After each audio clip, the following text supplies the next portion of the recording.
Does that or heat up? Our research group's made up of around 6 to 7 young academics, and we look at electrical power right from where it starts, so where you convert it from whatever form it starts in, whether it's solar, wind energy, all the way through to how it's used. And the idea is to try and make the best use of what you have available. In some circumstances, that means you can do things that you never were able to do before. So in a field like health, it means that you can scavenge energy from body heat, for example, rather than having batteries slapped on your arm. At the very large scale, it means that actually you get more miles for your pound, if you like. So in your car, it means that rather than getting 60 miles to the gallon, we're aiming at technologies that allow you to get 70, 80, 90 miles to the gallon. This research, like a lot of research, requires you to understand technologies across a broad range of disciplines. To give you an example, if you want to build an efficient motor, it's not enough to understand the electrical system behind electric machines. You've got to understand the mechanical system. So how do I put this machine in a system? How does the heat get out of the machine into the world? Because that's what defines how powerful a machine can be. So it's really understanding the very specific technology, but in a really broad context. We might want to build an electric machine to go in a hybrid car, for example. So we're not building a pretend one, we're not building a small scale one, we're building a full scale electric machine to go in a real hybrid car for a prototype for a company. But that's not what interests us as academics. What interests us as academics is how do you wind the coils so that they release minimum amount of heat? How do you arrange the magnetics so that they're most efficiently arranged? It's all about energy efficiency, so it's really getting to the stage where we use less energy to do the things we want to do. And it's part of the food chain. We're not involved in the sourcing of the energy, but what we're interested in is how do we get that, for example, consider wind energy conversion.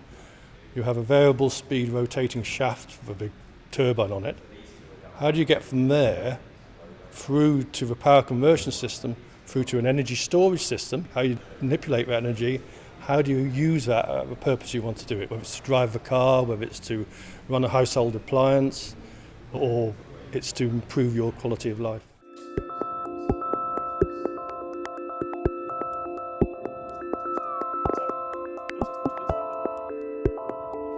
For me, that's where the real interest lies in doing research in this area, is that there's not one single decision that you can just work towards. You can't say, right, I've just got to make this system lighter. Because you could argue, by making it lighter, I might make it more voluminous, you might make it larger, and that causes somebody else a problem. Or if I make it lighter, it gives off more electromagnetic radiation, and that causes someone else a problem.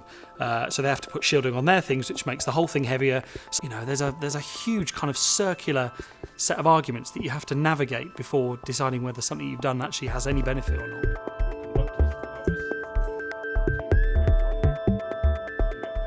I really like the idea of a mechanical manifestation of the research. You can actually see something happening rather than just a computer simulation. And that's really been the basis of it. It's not only analysing things, it's making them. And in the making of them, you actually learn more. Things like electromagnetic interference when you assemble lots of power semiconductors together is a major problem. And you only really learn that sort of thing by actually making things. I guess what really motivates me is to getting down into the detail, trying to understand effects that hitherto people haven't really looked into. I mean, for example, when we're looking at in a particular effect where as you make machines more compact and operate at higher speeds, higher frequencies, you get additional loss effects or stray loss effects within the windings of those machines. To really understand that, you need to propose new analytical methods. You need to do alternative numerical analyses. You've got to couple the understanding of the source of the loss with the thermal behaviour of the device, the heating in the device. And it becomes quite a difficult but challenging problem to solve. But the outcome will be a far better product, or if you like, a far better system at the end.